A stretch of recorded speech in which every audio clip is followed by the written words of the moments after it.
Bismillahirrahmanirrahim. Nahmaduhu wa nusalli wa nuslim ala rasulil karim wa ala alihi wa ashabihi ajma'in, amma ba'd. Rabbi shrah li sadri wa yassir li amri wa hlul 'uqdatam min lisani yafqahu qawli. Ini bahas rukhsah dan azimah.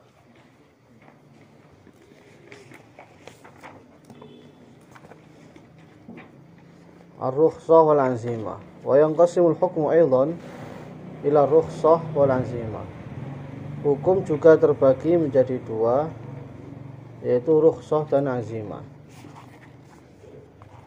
Ar-rukhsah wa huwa ma taghayyara min su'ubatin ila suhulatin ma'a qiyami sababil hukmil asli ka jawazil iftar lil musafir fa sababul hukmil asli wa huwa syuhudu Ramadan bakin. Hukum juga terbagi menjadi dua. Ini sebagian kitab usul fikih membahas rukhsah azimah, bukan di sini tempatnya. Tapi beliau musannif memilih membahas rukhsah dan azimah sebab menganggap ini masih ada kaitan dengan pembagian mahkum bih atau hukum. Jadi sebetulnya sebagaimana pembahasan yang kemarin kapan kalian nggak ikut?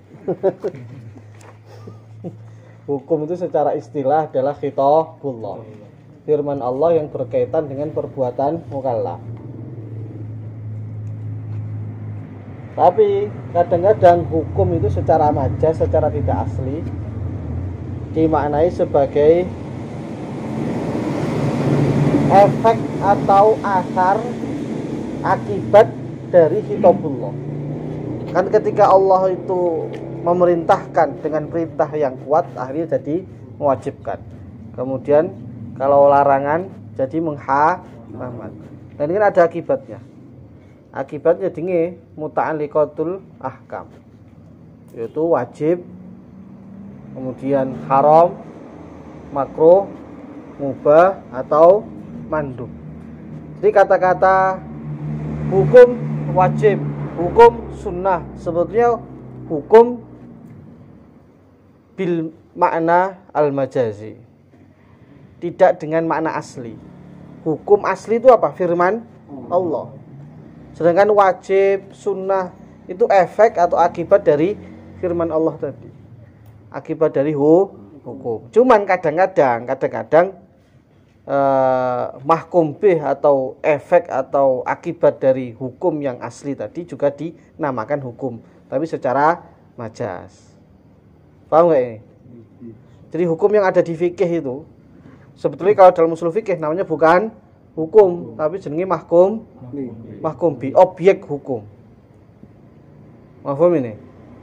Lah, karena azimah dan rukhsah ini juga masih dianggap lingkup dari hukum atau mahkum bih, akhirnya sama musonef ini diletakkan ke sini saja karena masih ada kaitannya,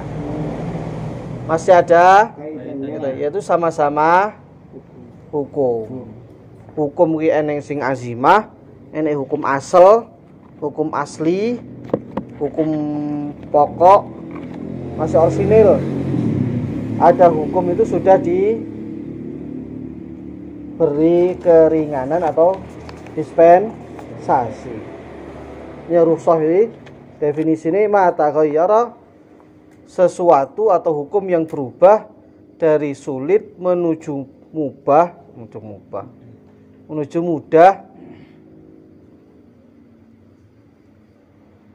beserta adanya sebab hukum yang asli. Artinya sebab hukum asli tidak berubah. Berubahnya hukum dari susah menuju mudah, tapi tidak merubah sebab hukum yang asli. Sebab hukum asalnya itu masih ada. Contohnya, wong safar oleh mruwah. Orang safar dalam jarak tertentu dan syarat tertentu boleh untuk tidak berpuasa. Nah, ini kan dari perkara yang sumbah yaitu puasa berat menuju perkara yang mudah, yaitu mokel, tidak berpuasa. Tapi sebab hukum asalnya masih ada. Apa sebabnya orang puasa Ramadan? Syuhudu Ramadan, saksi yang menyaksikan masuknya bulan Ramadan. Ya, bulan Ramadan. Bulan Ramadan ini seenek, tapi hukumnya sing berubah. Ini jenenge rukhsah. Sedangkan azimah itu kebalikannya. Ma syuri'a ibtidaan ghaira mabniyin ala adaril ibad. Hukum yang disyariatkan secara asal, tidak didasari oleh udzur-udzur hamba. Hukum asli gitu aja, hukum yang orisinil, yang memang dari awal itu hukumnya begitu itu. Contohnya sholat 5 waktu. Lah rukhsah sendiri itu bermacam-macam. Eneng rukhsah iki sunnah. Hal ini penting nih karena ini banyak yang bledru masalah ini ya. Bledru. Jadi rukhsah itu enek sing sunnah, ada yang khilaful aula, atau bahkan rukhsah yang makruh. Artinya sunnah itu bagaimana? Ya keringanan, tapi kita sangat dianjurkan untuk mengerjakan, untuk mengambilnya. Contohnya apa? Qashar sholat ketika lebih dari 3 marhalah. Kalau masih 2 marhalah itu belum afdol istilahnya. Kung dianjur nih. Kalau masih 2 marhalah berarti sekitar 80-90 kilo, ya boleh itu saja. Tapi ketika lebih dari 3 marhalah, ya kira-kira berapa berarti ya? 200 sampai 200 lah. 3 marhalah berarti 120-an. Iya toh, 120. Satu marhalah 40 kilo. 120-an lah ya. Temboro Surabaya 150 gitu. Itu afdol kita mengambil rukhsah. Jadi walaupun keringanan itu dianjurkan. Tapi ada rukhsah itu yang memang tidak dianjurkan. Contohnya sholat sunnah kelawan lungguh. Oleh enggak? Oleh. Jadi ini bagian dari rukhsah. Tapi tidak dianjurkan. Ya enggak sampai haram, khilaful aula atau makruh. Makruh atau khilaful aula?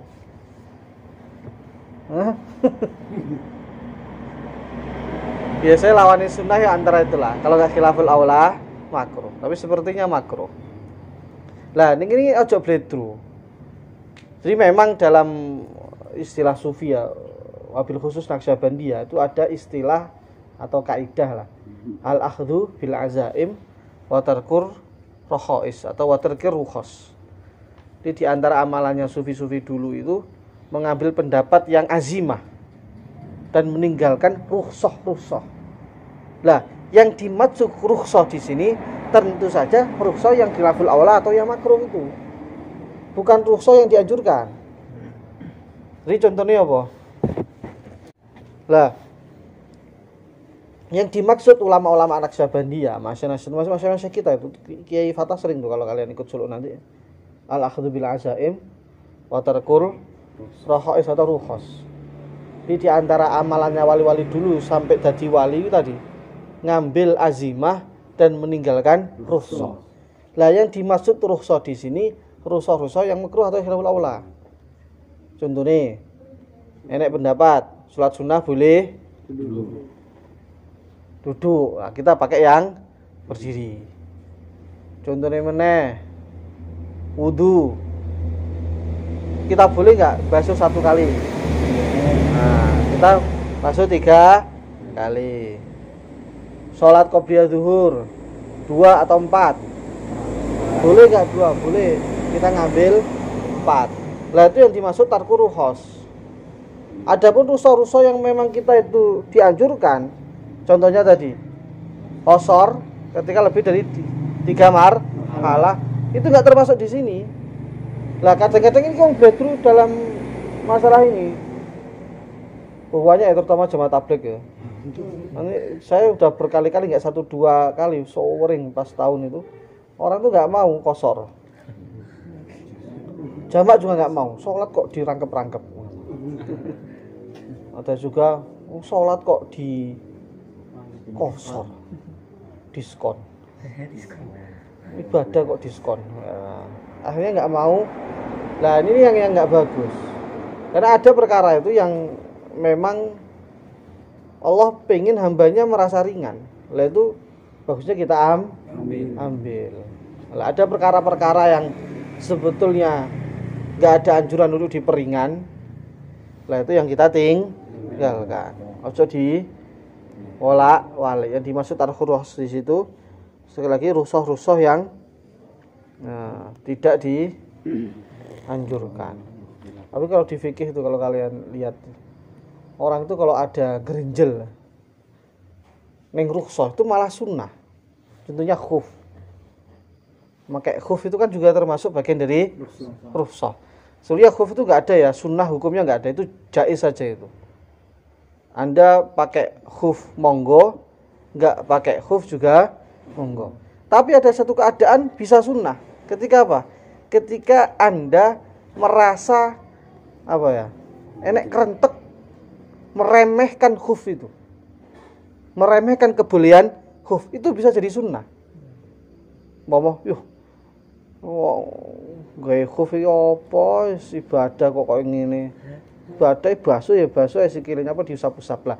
Ketika ada rasa begini nih, itu kata ulama disunahkan pakai khuf. Termasuk qashar gitu itu, di antara apa? Qashar itu ada di sunnah. Ketika Anda ada keraguan atau ada rasa apa? Kerentek nek qashar iki marai ngedoni ning Gusti Allah. Padahal Kanjeng Nabi ya tahu qashar, Kanjeng Nabi ya tahu jamak. Lah ben gak ngerasa kengejosen. Lah ini yang bahaya yang di situ. Mulai neng zaman Kanjeng Nabi itu Nabi sholat di atas onta. Waktu itu kalau nggak salah hujan dan becek. Lah ada sahabat tuh yang nggak terima, ngejos, gak aku ini sore. Akhirnya naudzubillah gak apik lah, ujung-ujungnya gak apik. Entah murtad atau mati sul khotimah, naudzubillah. Atau lama iki di antara sebabnya krana ngerasa luwih ngejos luwih soleh timbang Kanjeng Nabi. Lah kan repot. Nabi yo qashar, Nabi yo jamak.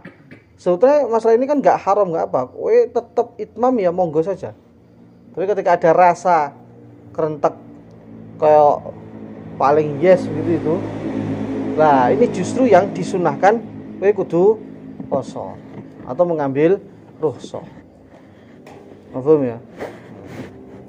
Jadi maksudnya rukhsah itu diantaranya lagi, diantara selain rukhsah yang khilaful aula atau makruh, termasuk qaul dhaif. Masuk qaul dhaif. Itu juga masuk lingkup tarkur rukhsah para sufia. Contohnya iki contoh ae. Mama jamak safar qasir mau ngono kuwi.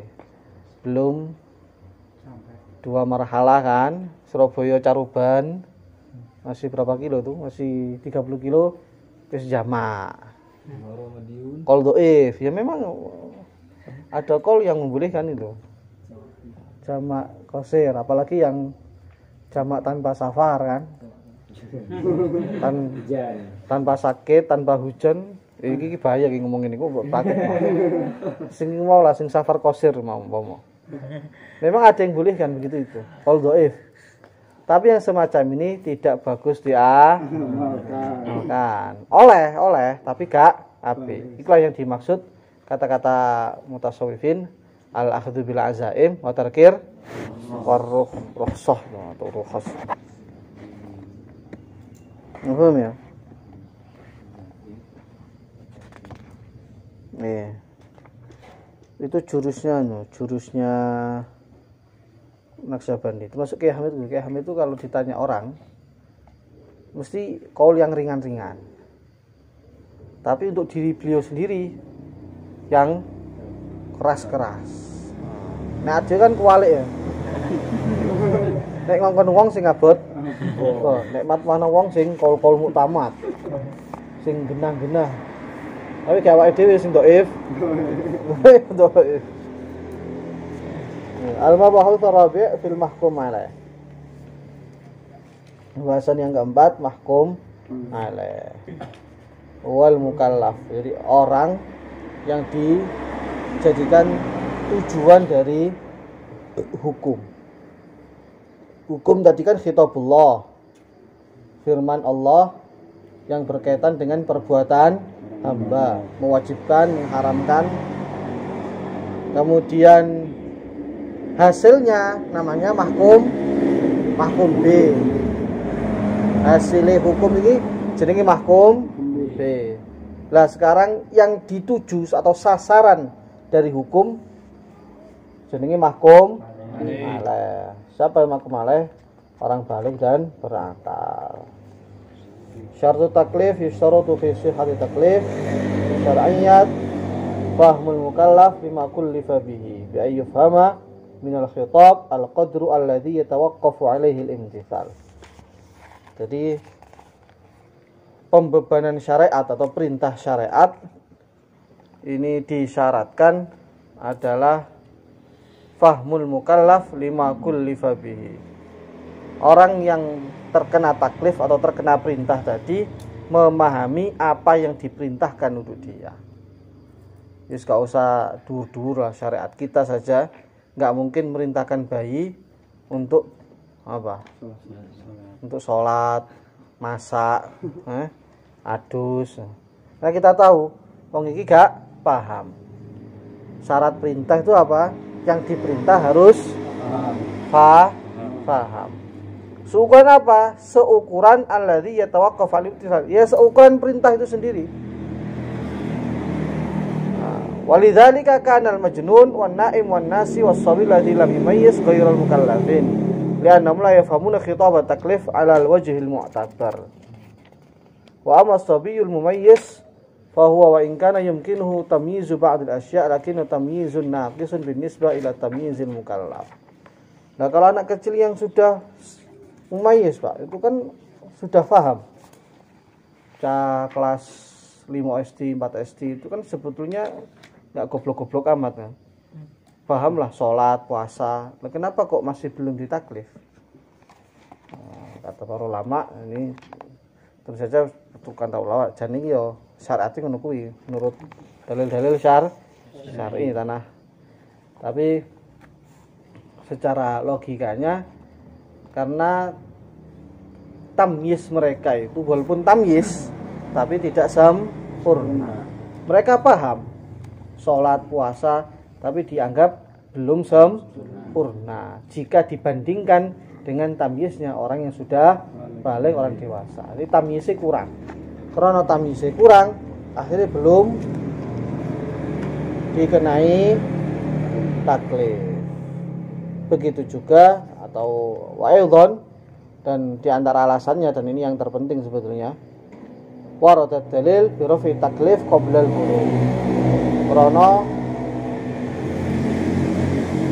banyak hadis dari baginda Muhammad SAW yang menyatakan bahwa orang-orang yang belum balik, masih kecil walaupun mumayyiz, tidak dikenai hukum, tidak dikenai taklif. Kalau dalam mazhab Asy'ari sepertinya dibalik ini. Ngapa kok cah cilik ora kena taklif? Di hadisin harusnya begitu. Karena eneng dalile rafi al-qalam an salatin, dan yang kedua alasannya tamyize ghairu kamil atau tamyize naqis. Tapi karena musannaf iki rada-rada ana Mu'tazilah sithik-sithik dibalik. Alasan yang akli dulu baru yang kemudian dalil. Kalau Mu'tazilah itu. Akal bisa menangkap hukum Allah kemudian dikuatkan dengan syar'i. Dari adanya utusan Allah, adanya hukum syariat itu menguatkan apa yang sudah ditangkap oleh akal. Nah, kalau Asy'ari enggak, dibalik. Akal sama sekali tidak mampu untuk menangkap hukum Allah. Jadi yang bisa memutuskan itu syariat para nabi, para rasul. Akal menguatkan. Paham ya? Ini cara kacamata kita Asy'ariyah. Kenapa anak kecil itu belum ditaklif? Yang pertama krono sunnah. Krono enek hadis. Jadi andai kan nggak ada hadis ini, berarti anak kecil wajib. Gitu, paham ya? Cara ge enek ngene iki iso-iso diwajib nih, iso-iso. Sobi mumayyiz tadi loh. Yang kedua, ya karena tamyiznya belum sempurna.